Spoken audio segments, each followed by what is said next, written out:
Now let's begin, and please welcome Dame Kiri Te Kanawa.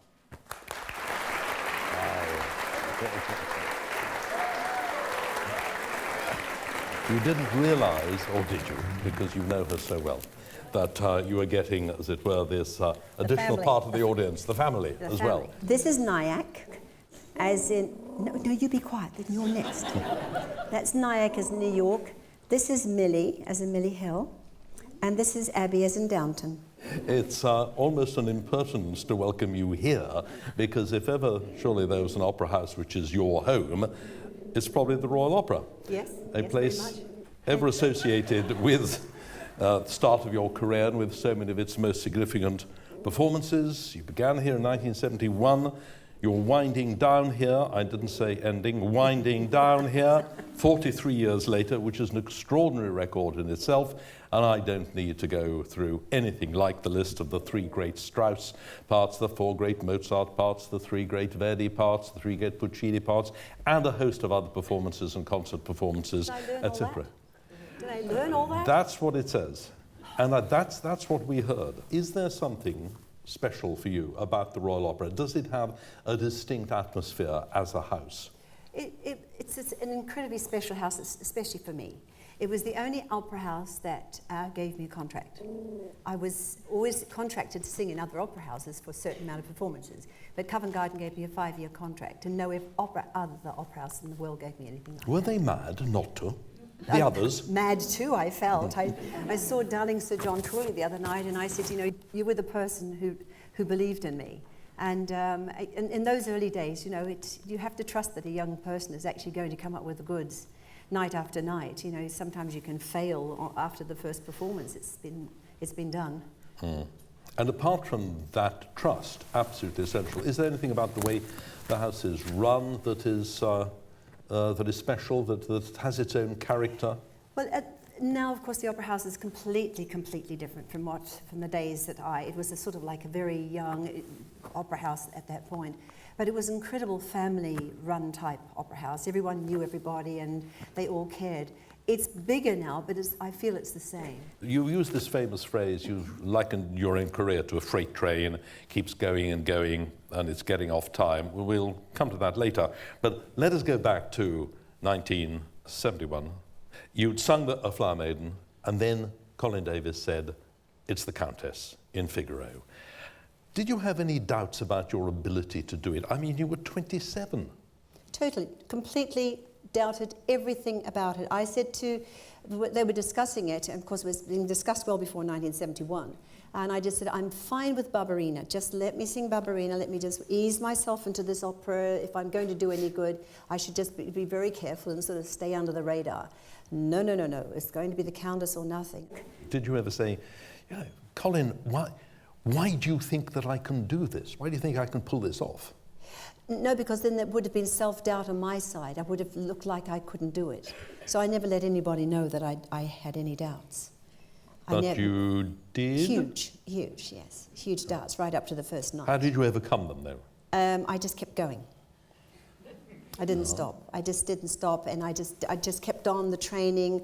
I was so, you know, sort of the coaching and all the training from Covent Garden, they were so focused on me, and I was focused on it. I just didn't give in. I just kept on going and kept learning. I thought, well, this is obviously what you do.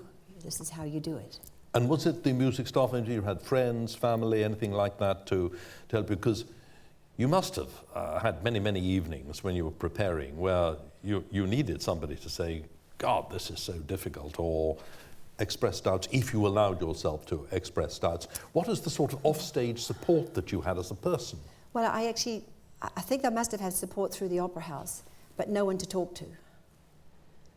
No one to talk to. It was a really strange feeling. I just kept on going. And then, of course, John Tusa rang me up before the first night, and he said, we'd like to offer you a 5-year contract. So before? Before the first night, yes. And he said, and of course, I was being paid £50 a week to sing the Countess. Oh, I love it. Yes. I love £50 a week. £50 a week. Anyway, what did you do with the money?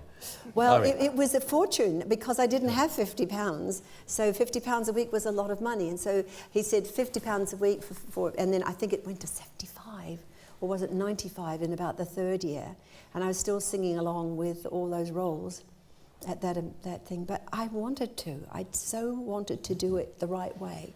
It wasn't about the money. It was all about how did I get this profession under my belt? How did I do well with it? And I look at it now, over 40 years later, and I still didn't learn enough. I still didn't put enough under my belt. Technique.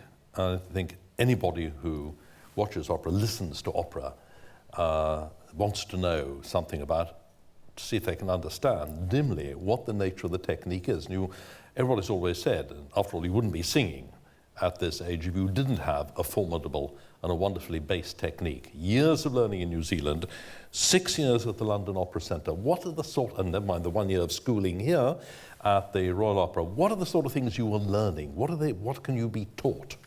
Well, I think when I started off in New Zealand, I was quite young. I started at age 14.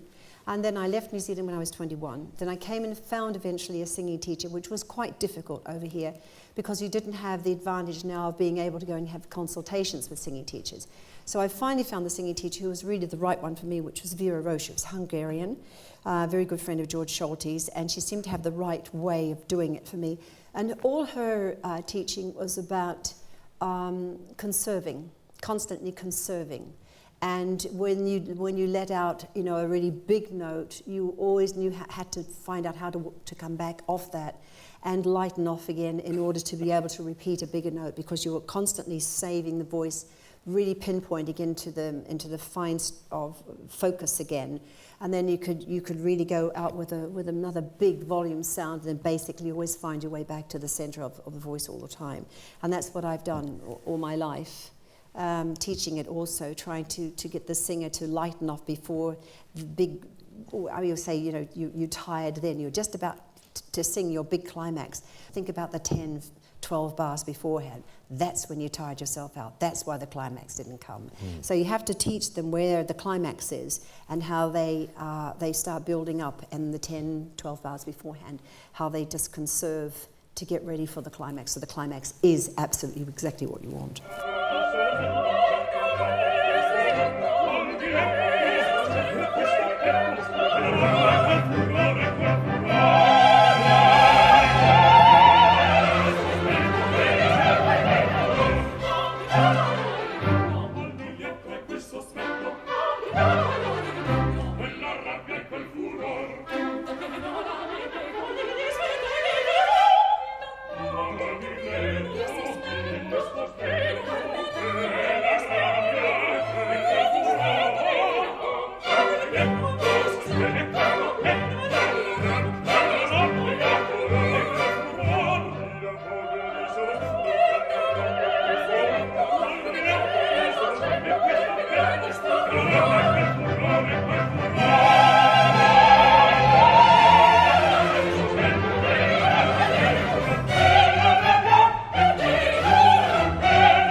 How important is keeping fit physically to a singer? I think it's very, very important. I mean, sometimes also sleeping is very important.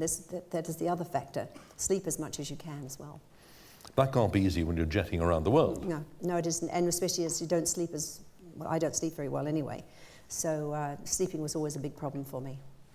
And do you have a daily routine on performance day? Well, when I was doing the bigger roles, yes, I did. You never talked on the telephone. You got up sort of a little bit late, and late for me was 9 o'clock in the morning, because I would always wake at 6 o'clock. And then I would sort of either go for a walk or do something, get my blood going, and then do vocalese or go and have a singing lesson. I would drive the 20 miles into town, 20 miles out again, have a singing lesson. I'd come out, eat my lunch, whatever it may be, and then drive back into Covent Garden and do the performance. Oh, you say not speak on the telephone? Why? Because you can get into arguments. Can't you? You yes, can. yes. Oh, and then the voice would... Well, you get upset. Your brain is not on focused on what you should be doing that night. So I tried never to talk on the telephone because I would start getting excited about something or upset about something, and I needed to focus completely on what I had to do that night. And you've said that no is a terribly useful, indeed vital word for a young singer to A, know about, and B, to know how to use. Were you good at saying no, and what did you say no to? When I was very young, I couldn't learn very, very fast. So I believed I was a slow learner. And so, of course, if I was a slow learner, then I couldn't say yes to something that was coming up, whatever it might be, another job of some sort, a concert. So I couldn't learn it in time, or I was doing the opera I was doing, and I thought my focus would not be on that job, so I couldn't go and do something else. So I, more often than not, said anything that I'd said yes to, I had to keep the promise and do it. But if I said no, it meant no, and then if I could figure it out that I could actually work it in, then I would. And I never really sort of got myself into too much trouble doing too much work, because I was so focused on doing the best job that I could do all the time. Did that mean that because you were responding to invitations that you couldn't, as it were, plan your career? Or did you? You'd say, right, this is how I'll do the Mozart parts, and then maybe I can slip in some Verdi as well. Were you able to do any of that, or are you inevitably at the mercy of what the great opera houses want you to do? Well, I actually believe that I was incredibly lucky. I wasn't at the mercy of the opera houses. I was very lucky. I was able to do the roles that I did, and spread out when I could do them. I was never pushed. There was only one time that I was pushed more than I should have been, and I learned from that. But I was always able to focus on, I would do Mozart, and then I would take a break, and then if I would go into Verdi or Puccini, I would make sure that I was well vocalized into that, and then I would work on that and then take another vocal break to calm it all down, always going back to Mozart all the time. And then really retuning my voice all the time. So back to singing lessons, back to the teacher, back to getting it all focused. So my voice always responded to what I wanted it to do because I gave it time. When you talk, when you teach, when you coach the young singers in your foundation, what are the most important things that you try to convey to them and you feel that you can convey to them because of your experience? Well, gosh, they've always got questions of their own. Basically, my big number is that if all your technique is right, if everything is right, all the notes are right, everything is working incredibly well, the whole scale of the voice is working extremely well, and it's all even, you shouldn't have a problem. But the trouble is sometimes they get over-enthusiastic, and when they're getting through a really big, as I said before, big aria, and then suddenly they've come to the climax, and the climax fails. That's when they get themselves into trouble. And so that's where I have to try and encourage them to, let's go back on it. Let's go back on the bit that I know that you are going to happen. It's going to happen every time. And so and sometimes 6 months would go past, and I'd look at it again and say, you're still doing the same thing. So and then they get it. They finally get it. But it's all about control, all about saving your voice, all about sort of getting it ready for the big bits. And as long as you've got the big bits, and sometimes they've pushed too hard, they don't use the body, they use just coming from the throat. And I said, that's no good. You've got to use the whole of your body, because that's what it's all about. Are there any very common sense piece of advice? I remember Birgit Nilsson always said the really important thing was to have comfortable shoes. The rest, really, if you didn't have comfortable shoes, then it was difficult. And that you mentioned getting it right in the body, that she always said she knew if things weren't right for her because it started to hurt in her lower back. And then she knew that the voice wasn't right and so on. Are there any experiences like that you pass on to your young singers? Well, I think they all know that. The thing is, at the moment, in most of these, I suffer now because we all do. I was talking to someone the other day about my knees. My knees now are telling me that I am now 70 years of age, and they don't like being on these stages, rake stages. They're absolutely killing. And it does hurt your back, so comfortable shoes, of course, as you can see, I have got comfortable shoes on. Yes. I don't know how anyone walks in those big high things, those killers. What have you sacrificed to be the singer that you are? Everything. I have had a wonderful life. I don't think I would change it. my children said, "We know you wanted to be there, Mum. We know you did." And I said, "Well, you can't imagine how desperate it was when I knew I had to leave them for 6 weeks or 3 months or whatever it is, because I'd go to San Francisco." And I tried not to all the time, tried to be close to them all the time. But that was hard. I wouldn't change anything, though. Not a single moment. Because you can't regret. No. Ever. Because I chose it. My parents, I kept on saying, therefore, what my parents gave me, they sacrificed more for me than I sacrificed, if you know what I mean. I reap the rewards. And if my parents were here today, and they're not, but I do thank them, but for my parents, I would not have had this opportunity. They did everything to give me this amazing life. And I look at my father and how he worked so hard for the singing lessons. My mother cried a lot because, she said, because there wasn't enough money to do all this stuff. But the sacrifices, while they're huge, I think they're worth it. And if classical music lives and survives and is as wonderful as it is with audiences like we're getting, I think we're doing the right job, really. I'm pleased to be part of it. We're very pleased that you have been part of it. We're very grateful for what you've given us this evening, but even more importantly, for the 43 years in the past and for the years ahead. Dame Kiri, thank you very much. Thank you.